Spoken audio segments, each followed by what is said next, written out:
Hello there, my RPG lovers, and welcome to another video. When someone mentions spiders, I bet that game development will be the last thing on their minds. However, there is a niche little game studio from France that's been working on various, not so well known RPGs ever since 2008.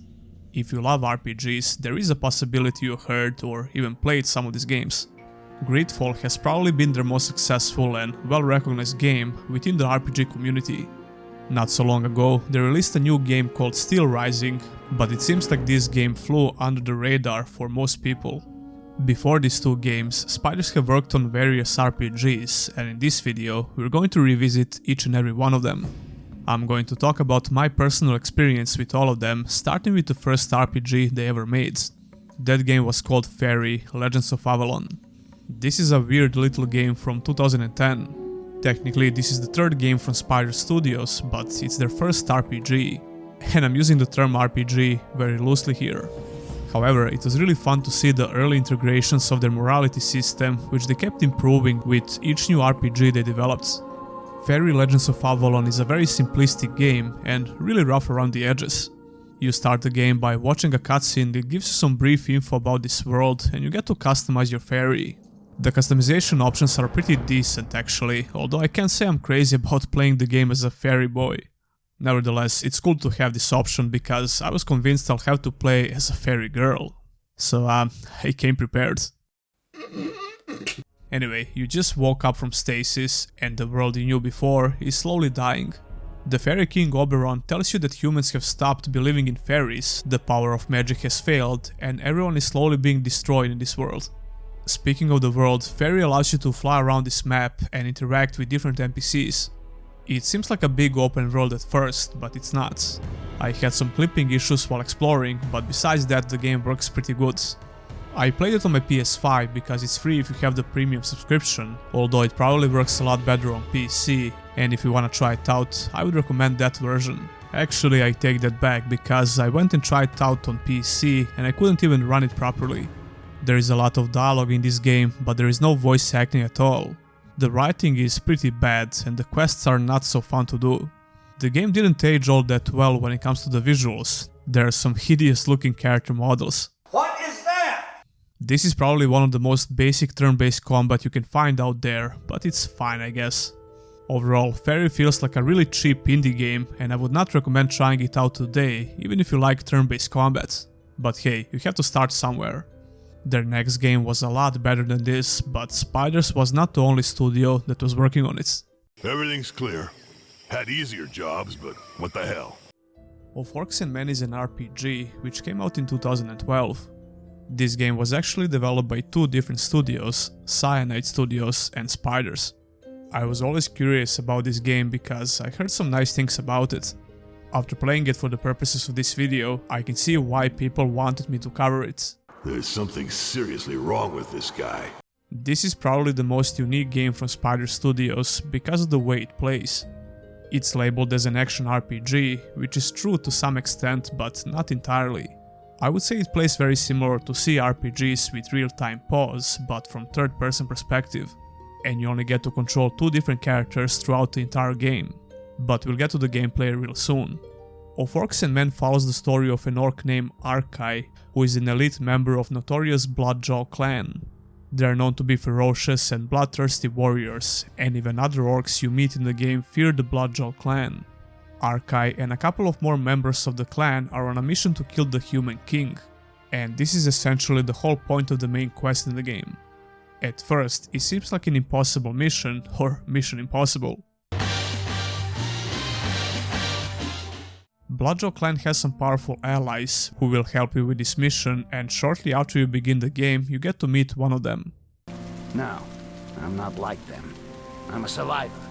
Styx is a second playable character and he teams up with Arkai. Styx is a goblin and he's unusually intelligent. Goblins are very low intelligent creatures in this game, so Styx is an exception. This guy's talking bullshit. The dialogue in this game is slightly better than in Faery, but the options you can pick don't seem to matter a lot.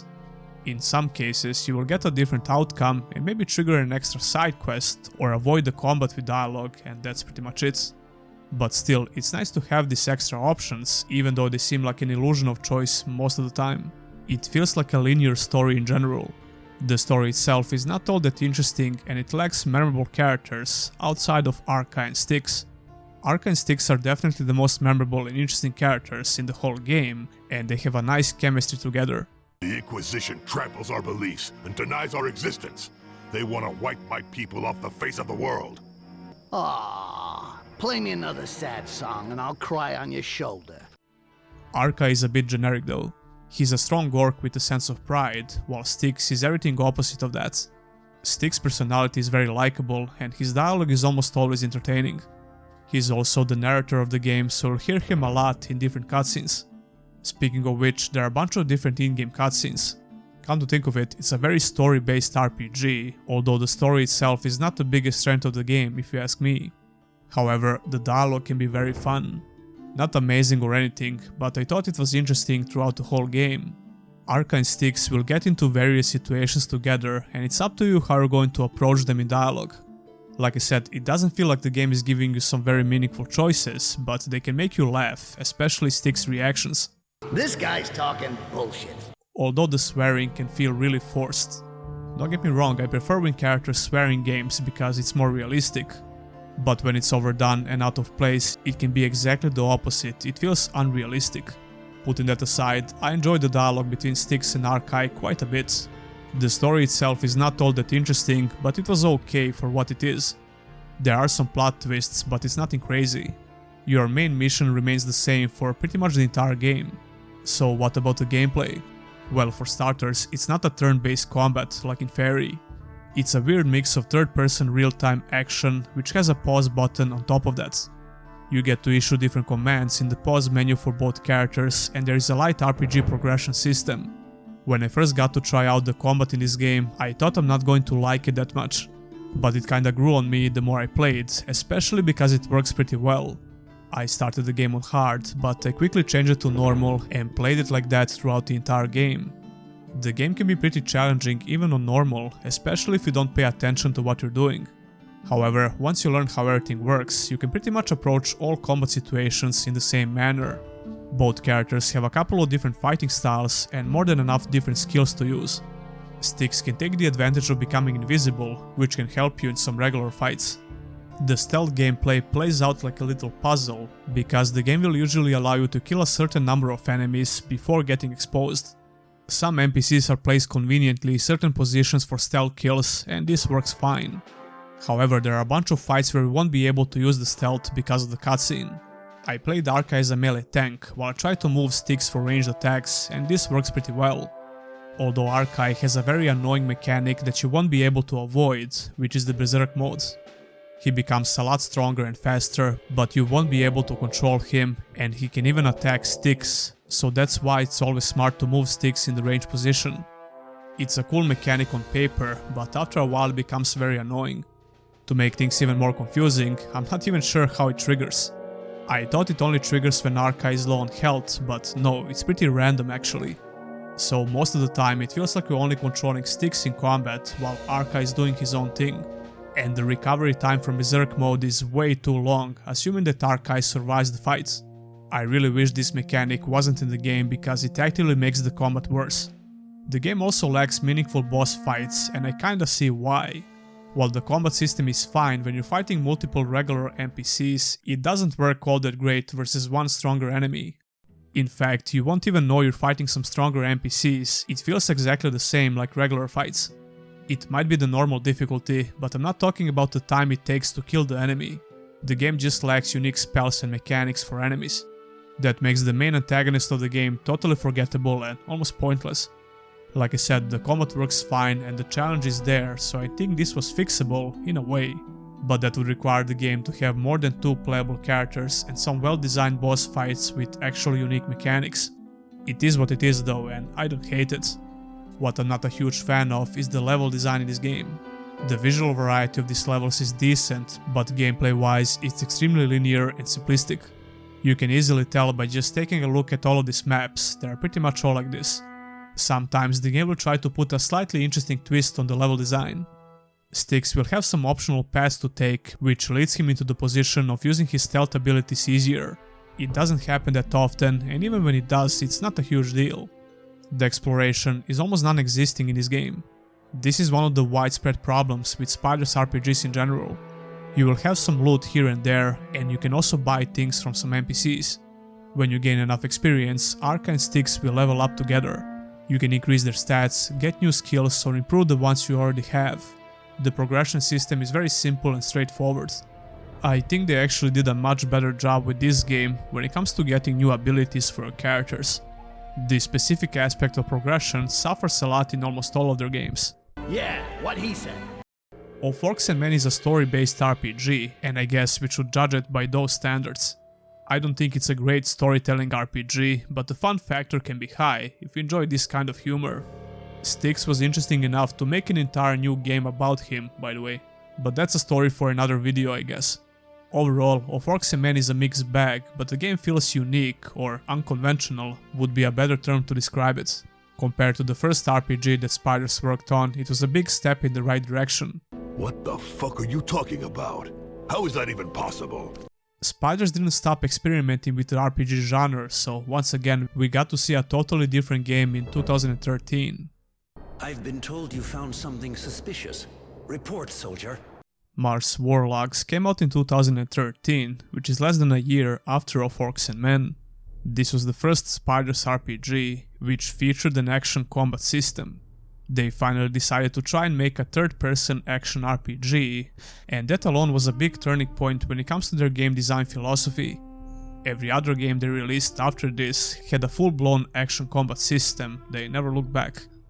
Unfortunately, Mars Warlocks is definitely one of the worst games they ever made. Keep your voice down. This is a sensitive matter. I never played this game before, and I was really curious to try it out. I didn't expect to experience an amazing RPG, and it still managed to feel extremely disappointing. Spiders games are kinda known for experimenting with different settings, and that's one of the major things which makes their games interesting. I can forgive some bad or underwhelming mechanics, but when the fundamentals of the gameplay has so many flaws, I can usually lose all interest in the game pretty fast. That's exactly what happened while I tried to complete a playthrough of this game. It was just not fun at all, and I quit after a few hours. It's the only game on this list that I actually quit because I was not having fun at all. But let's talk about the features of this game, starting with the story and the setting. Mars Warlocks is set on, well, Mars. The game throws you a curveball in the beginning because the cutscene makes you believe that you're going to play as this guy. He's narrating the intro cutscene, which is not showing you that much. Apparently he was with the soldiers before he got captured, and now he's being taken to a prison called Camp 19. Oh, and by the way, his name is Innocence. Lol. Innocence? You sure look like your name, kid. Yeah, a great name for an inmate. I bet other prisoners will really like him. And surprise surprise, it's exactly what happens right after the first cutscene. This fat bastard tries to take the advantage of him, and Innocence gets saved by the guy named Roy. Innocence gets saved, literally. My name's Innocence. What I found very annoying is that all NPCs you meet just won't shut up about what happened with this fat guy. It seems like every single NPC you talk with will mention how you beat up the fat guy. Just wanted to tell you, everyone's talking about how you took out the fat guy. They say you kicked the shit out of the fat guy. Hey, aren't you the guy who fought with the Fat One's gang and nearly killed them?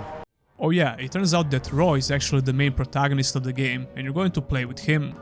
This might seem like a cool idea on paper, but it is completely unnecessary and a bit stupid if you ask me. Anyway, you start playing as Roy and you get some quests in Camp 19, but your main goal is to escape. The story of this game is mind-numbingly boring and forgettable. The whole premise of the story could be much more interesting if Spiders was a little bit more creative with it. First of all, it's never explained how we can just walk on the surface of Mars without our head exploding. Maybe that's explained later in the story or something, or I just missed it, but I'm pretty sure I didn't. The characters you're going to meet are forgettable, and the writing is pretty bad. I don't know what happened, but the writing was a lot better in the previous game.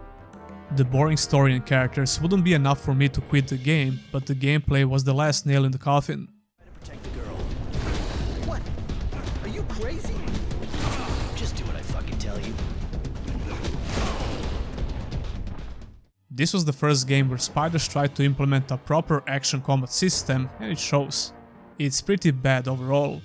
You have a simple attack, dodge and parry button, along with the pause wheel which allows you to use certain abilities and items. Very similar to the previous game, but this time around you have to control your character in real time, the game won't do it for you. You can only control Roy, but you will have some people in your party for certain quests. Although you don't have any options to control other people in your party. So that means there is no way to control your innocence. Okay, I'll stop now. My name's Innocent. The lack of options to control your followers is completely fine by me, but the action combat is just very bad, with little to no depth.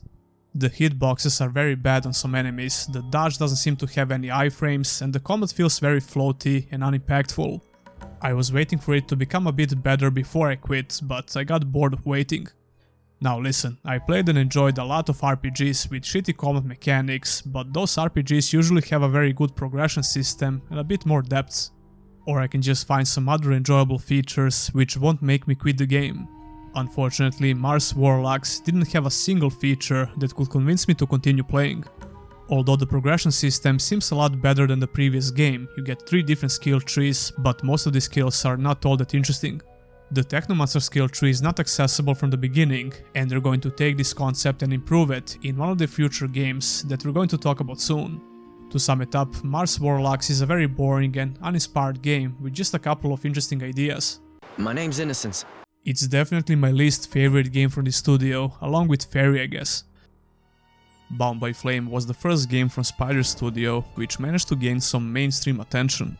It was not huge by any means, but the interest in this game seemed far larger compared to their previous titles.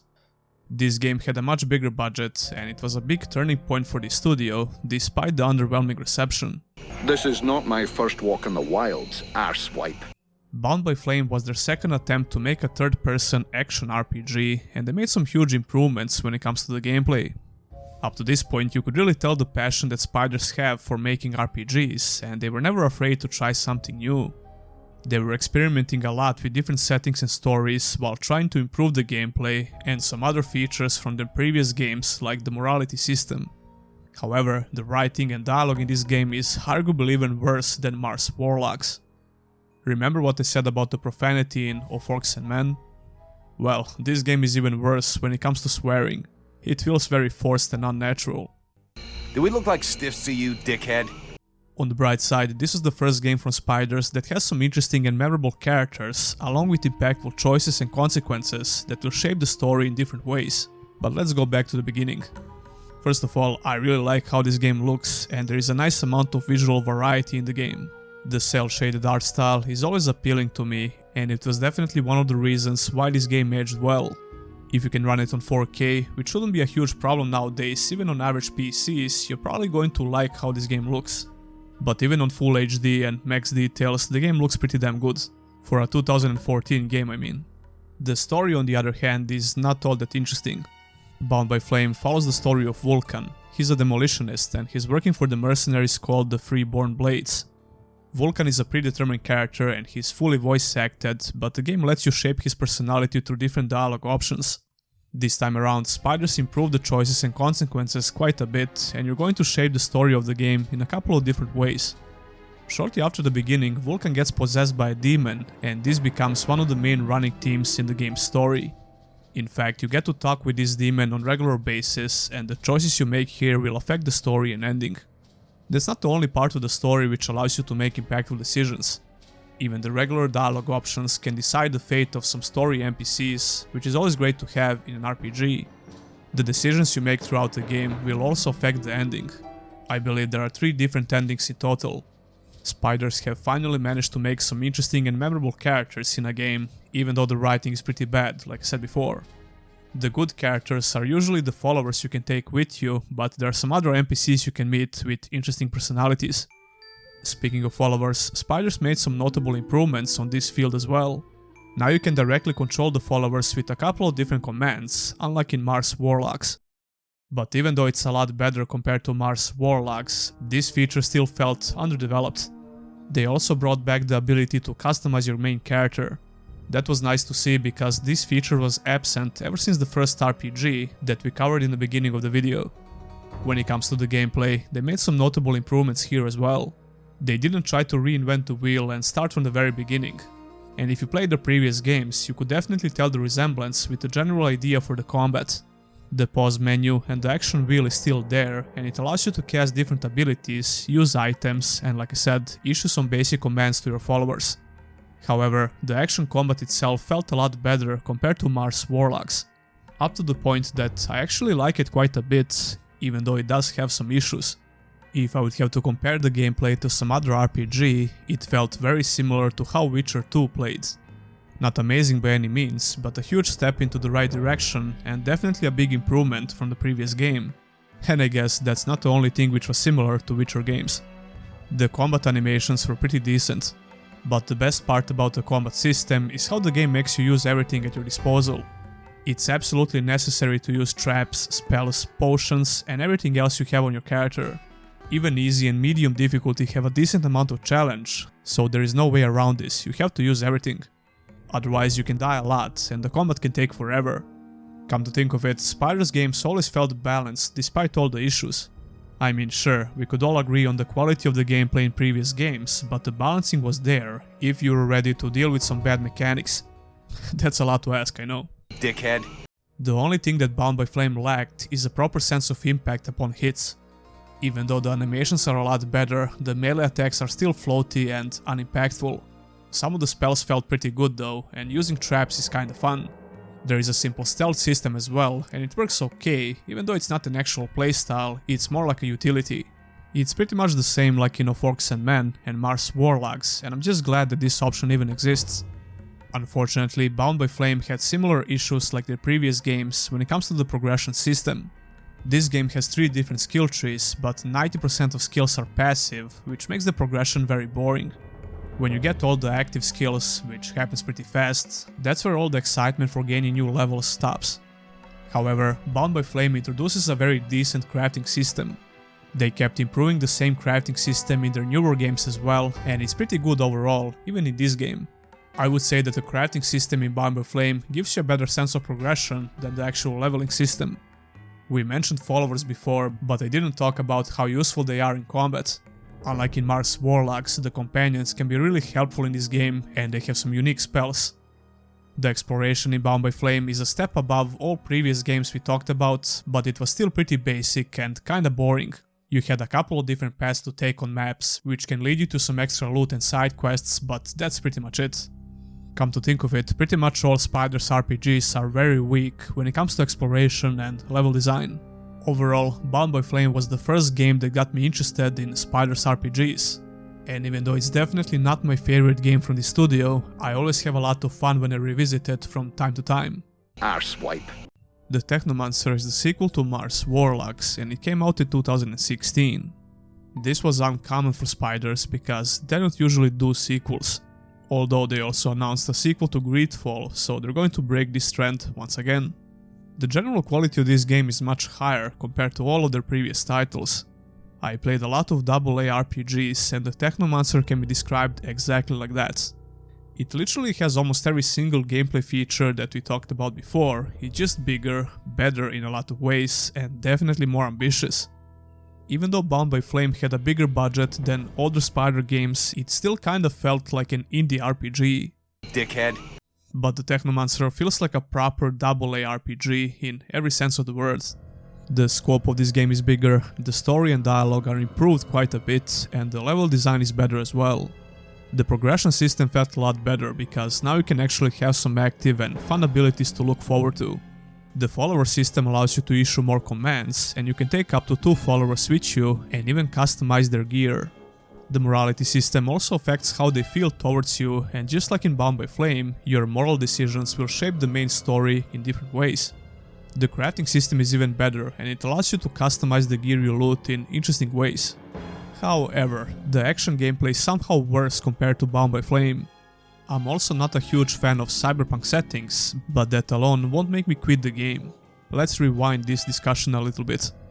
The Tehnomancer is set in the same universe like Mars Warlocks, but this time around I think they did a much better job with the art style.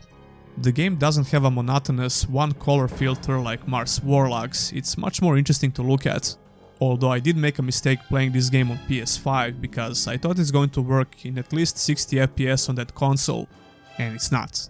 So I regret not playing it on my PC, but whatever, it's fine. The game looks good in 4K, even though that 30 FPS cap makes the gameplay a little bit worse. Just a little bit, because the gameplay itself is not all that great, but we'll get to that soon. The game is set 200 years after humans colonized Mars, and you play as a rookie Technomancer called Zechariah. The Technomancers are mage warriors who can control electrical powers, and they're like the army, basically. You go through a lengthy tutorial section, which can feel a bit boring, but overall it's a good introduction to the world. Although the initiation quest and this boss fight sets the tone for the underwhelming gameplay, which does get a little bit better as you progress. The first impressions are not amazing, and I can see why people can drop the game very early without giving it a proper chance. On the other side, from the very beginning, it becomes very clear that Spiders improved the storytelling and writing a lot, and the characters you meet are mostly interesting and memorable.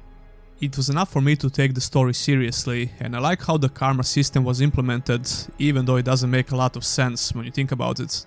Pretty much all human NPCs you fight are just knocked down until you decide to finish them. The game then gives you the option to harvest the resources, but doing so will decrease your karma. I thought it was fun to just kill everyone and see how that affects the game in general. It's not that impactful as I thought, but there are some consequences for these actions. Like I said before, your actions also affects the followers you bring with you. I started failing quests left and right, and pissing off some of my companions.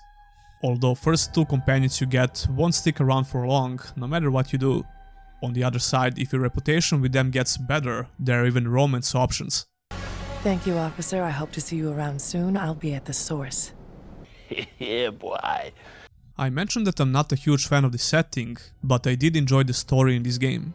It was very obvious that Spiders gained a lot of experience on this field, which resulted in a much interesting story and characters. I would definitely recommend playing this game today, especially if you like older BioWare RPGs. So what happened to the combat? Good question, because I don't have a clue. The animations are arguably worse compared to Bound by Flame, and the action in general feels very sloppy. I think the main problem with the gameplay is the speed of the combat. It feels like you're fighting in slow motion, which is ironic because the game has an actual slow motion mechanic when you do a perfect dodge. The controls don't feel even remotely snappy like in Bound by Flame, which was a huge disappointment for me. And on top of that, it has similar issues like in Bound by Flame, like the lack of impact on hits. The action wheel is slightly better, but it has the same idea like in their previous games. This time around it's especially useful for companions. The game has a good premise for the melee combat. You get 3 different fighting styles, and I was focused a lot on the staff gameplay and tried to pump as much points as possible into the warrior skill tree. Speaking of which, the skill tree looks very similar to the one in Mars Warlocks, but it's a lot better. There are unique active skills you can unlock, and besides the skill tree, you will also get talent points and attributes. Overall, the progression system fits a lot better for an RPG, and it has more depth compared to their previous games, which is great. It's a shame because if the action combat was better, it would be a very good action RPG. Unfortunately, the melee combat is just bad, there is no point of talking around this. There is an element of skill in combat where you have to dodge attacks, but other than that it feels very button mashy and not in a good way. Fighting multiple enemies at once feels chaotic and not fun at all. Most of the abilities you can learn are kinda fun though. The boss fights are slightly better compared to Mars Warlocks, but not as good as Bound by Flame. It's not like boss fights in that game were great, but I still enjoy them more than in this game. The crafting system just kept improving though. It's basically the same idea like in Bound by Flame, but you get a lot more options and materials to loot. The exploration got better as well, because the level design was slightly improved. There are a lot more stuff to loot from enemies and the environment, so exploring feels more rewarding.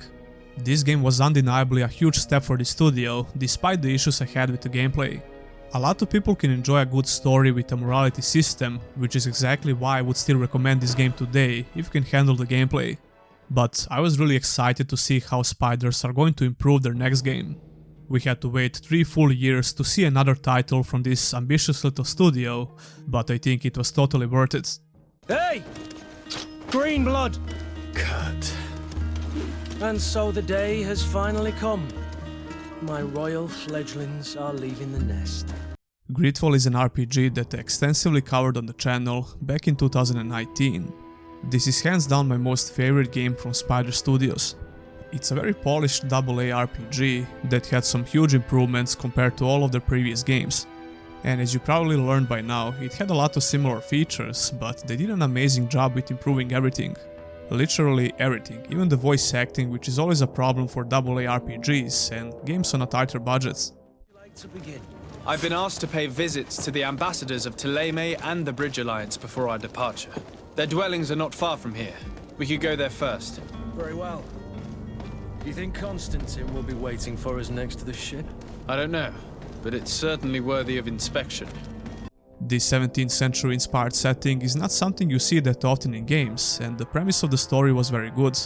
There is a terrible plague that is tearing apart the mainland, but people believe there is a cure on a specific island. The main character and his mother are affected by this plague, which leaves some visible changes on the skin.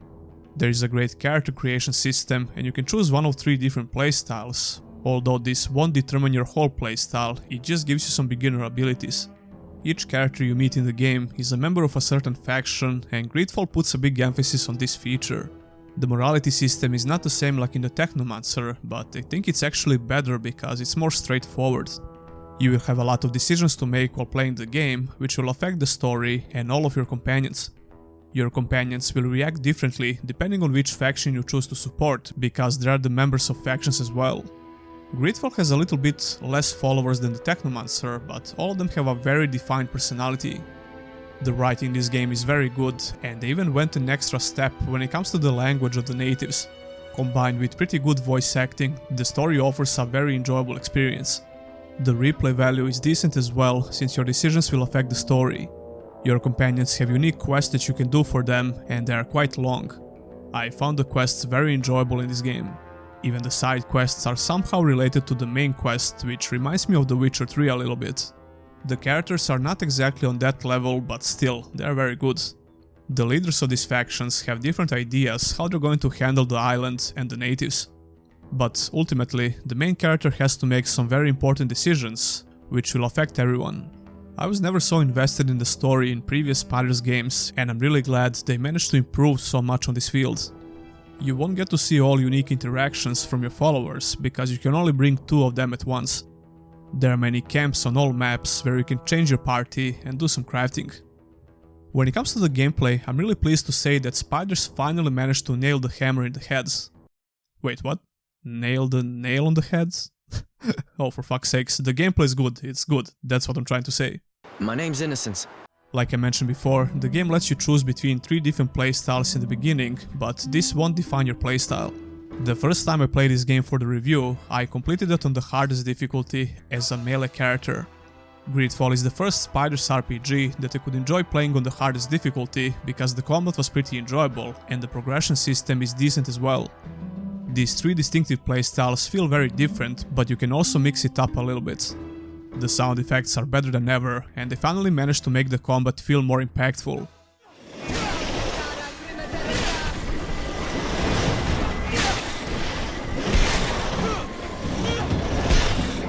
Spiders didn't just scrap the features they tried to implement in previous games. Although they put a much bigger emphasis on the skill tree, and the effectiveness of weapons and gadgets heavily depends on which skills you choose. Greedfall has improved the usefulness of talents and attributes. Attributes are directly tied to your character, while talents give you more options to interact with the world. I was pleasantly surprised how useful they are, because there are many situations in the game that will require you to have a certain talent for some specific actions. Whether that's reaching some inaccessible areas on the map or choosing a specific dialogue option. Besides the vastly improved combat animations and the general feel of the action, they included some brand new features like the Fury Bar. This is a specific resource that allows you to cast powerful abilities. Playing as a mage is very enjoyable, although a little bit OP. The range gameplay is enjoyable as well, and you have to combine it with bombs and traps. I really like the parry mechanic and I try to use it a lot. Even the boss fights were pretty good, although the enemy variety in this game is not amazing.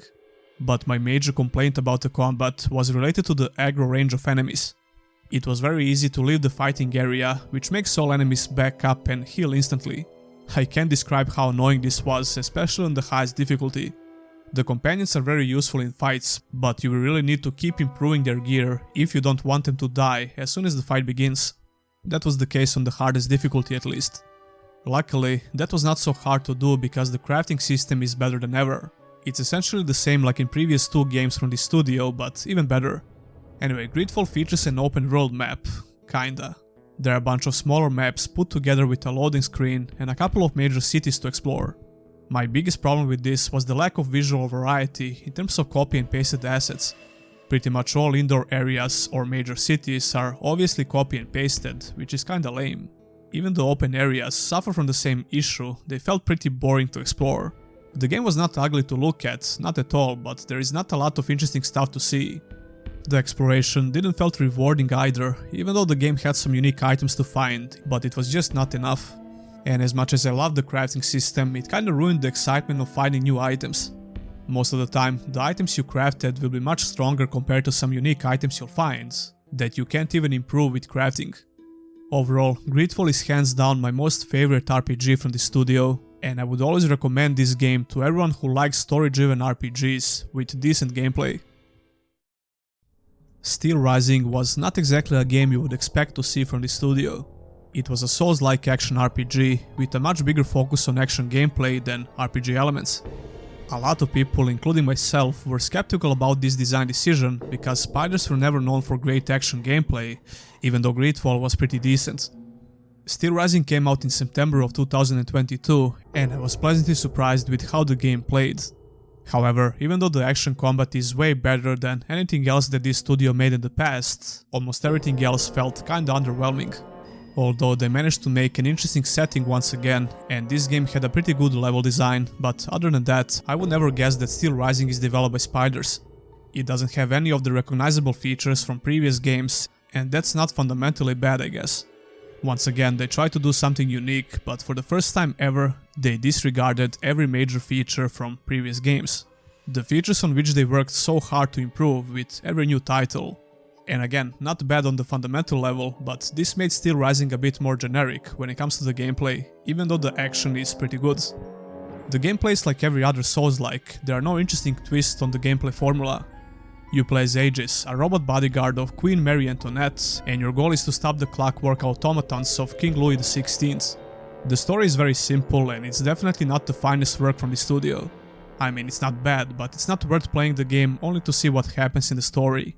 I did one sponsored video when this game came out, when I talked about the combat tips. And to be honest, I kinda regret doing that now because working with Nacon, which was the publisher for the game, was very unpleasant. It was probably the most frustrating sponsored video I ever did, but that's not directly related to the game. Anyway, Steelrising's combat is very good in general. I completed the game when it came out, and now I started a new game plus for the purposes of this video. And I almost forgot how enjoyable the weapons are in this game. Different playstyles in Steelrising totally depend on your weapon choice. Almost all weapons have a unique fighting style, animations and unique abilities. You can carry up to 2 weapons on your character, but you can easily switch them in the inventory. You will have to find or buy different weapons and armor pieces, and crafting is pretty much essential as well. But this time around, crafting is used for upgrading your armor and weapons in a more straightforward way. You'll gather anima from NPCs you kill, and you use this resource to increase your attributes. You'll need other items for improving the level of weapons. I prefer slow weapons in these kinds of games, and I really like this mace.